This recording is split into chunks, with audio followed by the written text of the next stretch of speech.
एक बार फिर से आपका स्वागत है मेरी इस वीडियो में। अब लास्ट वीडियो में मैंने आपको वायरस के बारे में थोड़ी इंट्रोडक्शन वगैरह दी थी, जिसमें मैंने आपको बहुत सारी प्रॉपर्टीज के बारे में बताया था वायरस की। अब इस वीडियो में मैं आपसे डिस्कस करूंगा स्ट्रक्चर ऑफ वायरस के बारे में। अब स्ट्रक्चर ऑफ वायरस को पढ़ने से पहले मैं आपको बता दूं कि पिछली वीडियो में कुछ ऐसे पॉइंट्स थे जो इस वीडियो में भी सेम टू सेम है, तो मैं उनको डिस्कस नहीं करूंगा। तो अगर आपने वो वीडियो नहीं देखी है तो वो वीडियो आप जाके देख सकते हैं। अब इंट्रोडक्शन में सबसे पहला नाम हम जिसका लेंगे वो है वेंडल स्टैनली। अब ये साइंटिस्ट वो थे जिन्होंने 1935 में टोबैको मोजाइक वायरस को क्रिस्टलाइज किया। इस क्रिस्टलाइजेशन के साथ बहुत सारी चीजें आप कह सकते हैं कि वायरोलॉजी के मार्केट में सामने आई।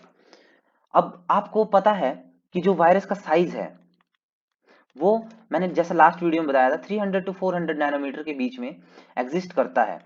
अब ये साइज इतना भी छोटा नहीं है कि राइबोसोम से भी छोटा हो जाए, पर ये इतना भी बड़ा नहीं है कि वायरस बैक्टीरिया के कंपैरिजन में आ जाए। जबकि जो स्मॉल पॉक्स वायरस है उसको आप कंपेयर कर सकते हो लार्जेस्ट बैक्टीरिया से। अब इंट्रोडक्शन में हम ज्यादा बातें नहीं करेंगे, बस इस डायग्राम के थ्रू मैं आपको एक जनरल इंट्रोडक्शन दे देता हूँ। देखिए, जो इस डायग्राम में जो ये सबसे अंदर ऐसे शो किया गया है इसे हम वायरल जीनोम कहेंगे। मैंने आपको लास्ट वीडियो में बताया था इसे डीएनए या आरएनए कुछ भी कहा जा सकता है। अब दूसरे नंबर पे बारी आती है कैप्सिड की। ये जो आप बाहर की लेयर देख रहे हैं ये इसमें कैप्सिड की लेयर है।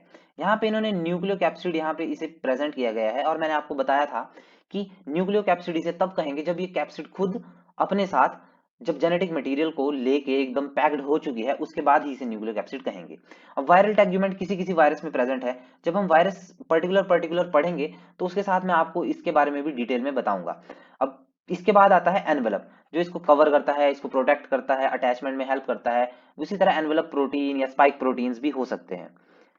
अब स्टार्ट करते हैं हम कैप्सिड से। अब on the basis of capsid symmetry ये चार क्लासेस में हम इसे डिवाइड कर सकते हैं। सबसे पहले हम पढ़ेंगे आइकोसाहेड्रल सिमिट्री।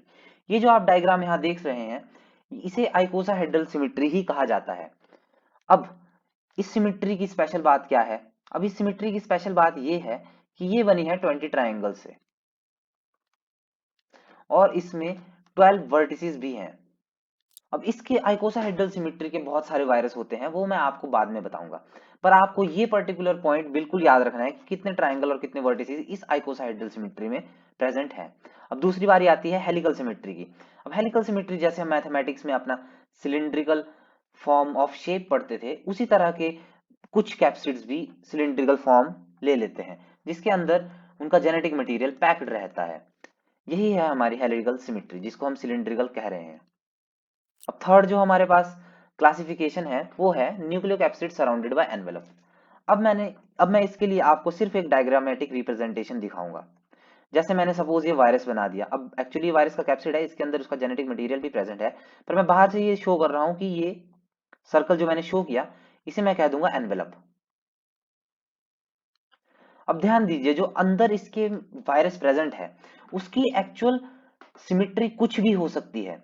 जैसे वो हेलिकल भी हो सकता है जो अभी हमने पढ़ा, या फिर वो आइकोसाहेड्रल भी हो सकता है। अब इसके बाहर से जो एनवेलप जब इसके ऊपर लग जाता है तो वो उसके शेप को एक्सटर्नली थोड़ा डिफर कर देता है। अब इसका शेप आप कह सकते हैं कि सर्कुलर भी है, या फिर इसका हम कह सकते हैं कि पॉलीमॉर्फ है, पॉलीमॉर्फिक शेप। ओके। बट इसका जो एक्चुअल सिमिट्री रहेगी वो अंदर वाली ही रहेगी, जो कि हेलिकल या आइकोसाहेड्रल कुछ भी हो सकती है। एनवेलप के होने से उसकी सिमिट्री वैसे चेंज नहीं कर जाती, पर हम उन वायरसेस को एक अलग कैटेगरी में क्लासिफाई कर सकते हैं। अब जो हमारे पास फोर्थ नंबर ऑफ क्लासिफिकेशन आती है वो आती है कॉम्प्लेक्स सिमिट्री की। अब कॉम्प्लेक्स सिमिट्री में वो वायरसेस आते हैं जो वायरसेस ना तो हेलिकल है, आइकोसाहेड्रल। अब इनकी शेप इन दोनों सिमिट्री के अलावा कुछ और हो सकती है। अब एग्जांपल के लिए मैं आपको बताऊं, एग्जांपल के लिए मैं बता रहा हूं आपको रेबीज वायरस का। आपको पता होगा कि रेबीज वायरस एक बुलेट शेप्ड वायरस है। सिमिलरली हम बात कर लेंगे बैक्टीरियोफेज की। अब आपको यह भी पता होगा कि बैक्टीरियोफेज भी अपने आप में एक कॉम्प्लेक्स वायरस है। अब ये सब चीजें जानने के बाद हम डायरेक्टली चलेंगे वायरल जीनोम पे। अब वायरल जीनोम को हम क्लासिफाई स्टार्टिंग में करेंगे हम on the basis of number of strands पे। तो इसमें या तो डबल स्ट्रैंड हो सकते हैं या फिर वो सिंगल स्ट्रैंड हो सकता है। अब डबल स्ट्रैंड में भी double stranded DNA, double stranded RNA, single stranded DNA, single stranded RNA, ये सब ऐसे ऐसे इसको क्लासिफाई करेंगे। अब डबल स्ट्रैंडेड डीएनए जो है तो ये बेसिकली आपको मिलेंगे प्रोकैरियोटिक वायरसेस में। अब सिमिलरली जो डबल स्ट्रैंडेड आरएनए है वो फंगल वायरसेस में आपको देखने को मिल जाते हैं। अब सिंगल स्ट्रैंडेड जो डीएनए है वो आपको देखने के लिए मिलेगा प्लांट वायरसेस में, और सिंगल स्ट्रैंडेड आरएनए जो है वो आपको कहीं भी देखने के लिए मिल सकता है। अब ये पर्टिकुलर चीजें मैंने आपको बताई हैं, इसमें आप एक चीज ध्यान रखिए कि जैसे मैंने डबल स्ट्रैंडेड डीएनए के लिए प्रोकैरियोटिक वायरसेस यहाँ पे बताए हैं, तो इनमें केस है मोस्ट ऑफ द का, मतलब most of the double stranded DNA are prokaryotic viruses, मतलब those viruses which contain double stranded DNA in fact prokaryotes. Okay, अब सिमिलर केस है, ये मोस्ट ऑफ द लगेगा इसके लिए और इसके लिए भी। तो आप इनसे ये मत सोचिएगा कि अगर मैंने यहाँ पे प्रोकैरियोट वायरस बताया है तो कोई वायरस बाकी स्पीशीज या बाकी किंगडम्स को इफेक्ट करेगा या नहीं करेगा। ओके, अब इसके बाद हम स्टडी करेंगे थोड़ा सा कैप्सोमेयर के अंदर की बातें। तो अभी हम कैप्सिड की बात करेंगे थोड़ी सी।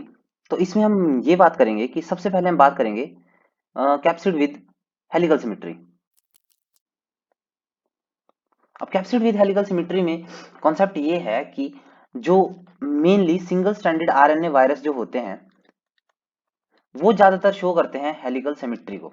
अब वो क्या करते हैं, सिंगल स्ट्रैंडेड आरएनए वायरस खुद को ये हेलिक्स की फॉर्म में एक नहीं दो दो तीन तीन ऐसे एक दूसरे के साथ अटैच करके ऐसे हेलिकल स्ट्रक्चर फॉर्म करेंगे, जो हेलिकल सिमेट्री का मेन कंपोनेंट है जो उसको हेलिकल बनाता है।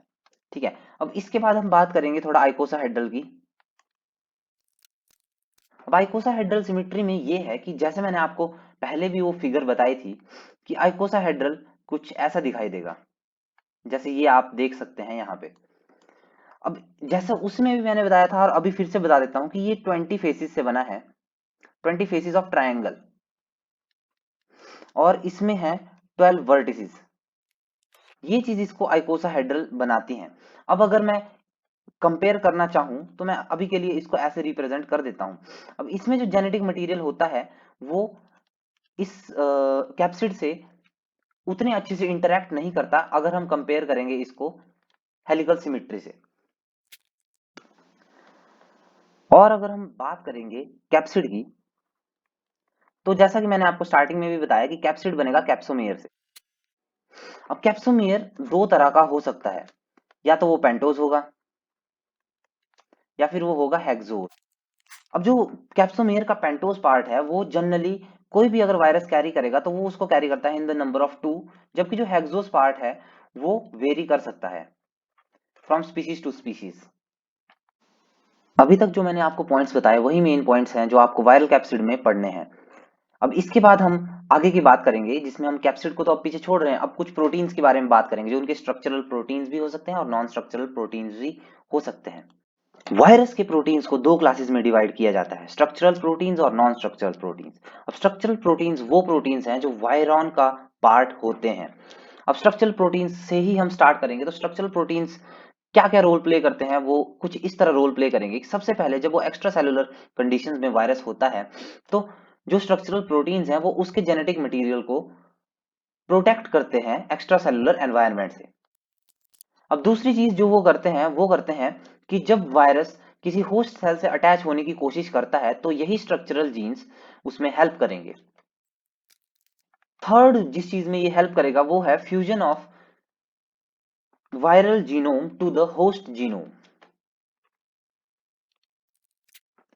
अब स्ट्रक्चरल जीन की बात तो हो गई, अब नॉन स्ट्रक्चरल जीन भी कुछ इंपॉर्टेंट रोल्स प्ले करते हैं जो स्ट्रक्चरल से थोड़े अलग होते हैं। अब सबसे पहला जो प्रोटीन्स इसमें आएंगे वो है एंजाइम्स। अब एंजाइम्स में आ जाएंगे जैसे रिवर्स ट्रांसक्रिप्टेज, न्यूक्लियेज वगैरह। इसके अलावा जो दूसरे आते हैं वो आते हैं ट्रांसक्रिप्शन फैक्टर्स। ये ट्रांसक्रिप्शन फैक्टर्स हेल्प करेंगे जीनोम को डीएनए से आरएनए में कन्वर्ट करने के लिए, जो उसको लेटर ऑन प्रोटीन्स बनाने में भी हेल्प करेगा। अब इसके अलावा इस नॉन स्ट्रक्चरल प्रोटीन्स में आएंगे प्राइमर्स। ये प्राइमर्स हेल्प करते हैं वायरल जीनोम के न्यूक्लियोटाइड की सिंथेसिस के लिए। और इसमें लास्ट में आ जाते हैं वो प्रोटीन्स जो इंटरैक्ट करेंगे होस्ट इम्यून सिस्टम से और उस वायरस को प्रोटेक्ट भी करेंगे उसी इम्यून सिस्टम से।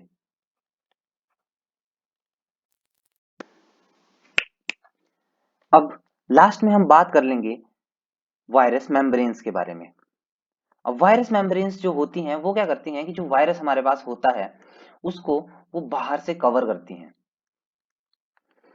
अब वो बाहर से जब उसको कवर करेंगी तो वो उसकी शेप चेंज कर देंगी, या तो सर्कुलर बना देंगी उसको, या ऑलमोस्ट सर्कुलर बना के उसको पॉलीमॉर्फ भी बना सकती हैं। अब ये जो हमारे पास एनवेल मेम्ब्रेन होता है इस पे कुछ प्रोटीन्स भी प्रेजेंट हो सकते हैं, तो जो इसको प्रॉपर्टी देते हैं लिपोप्रोटीन्स की, जो हेल्प करता है वायरस के प्रोटेक्शन की, अटैचमेंट की और इन्फेक्टिविटी कॉज करने की, रिसेप्टर से भी अटैच करने में स्पेसिफिक हेल्प करेगा।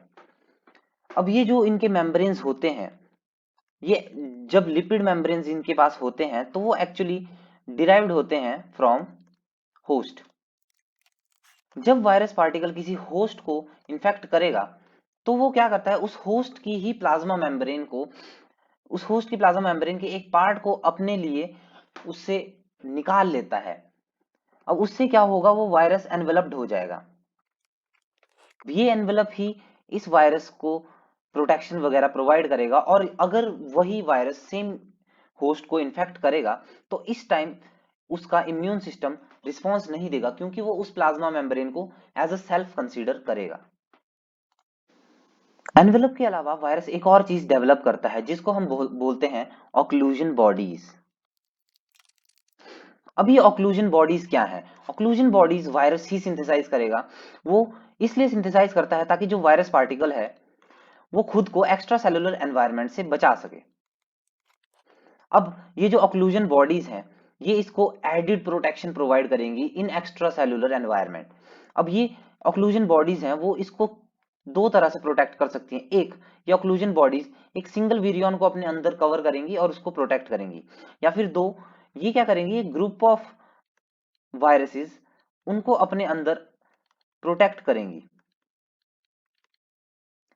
जो कि वायरस के सर्वाइवल के लिए बहुत इंपॉर्टेंट है, क्योंकि एक्स्ट्रा सेलुलर एनवायरनमेंट में बहुत सारे ऐसे फैक्टर्स होते हैं जो वायरस को डिस्ट्रॉय कर सकते हैं। मेन जो वायरस का स्ट्रक्चर है उसमें यही यही है जो आपको समझने की जरूरत है। इसी के साथ मैं चलता हूं। Thank you very much.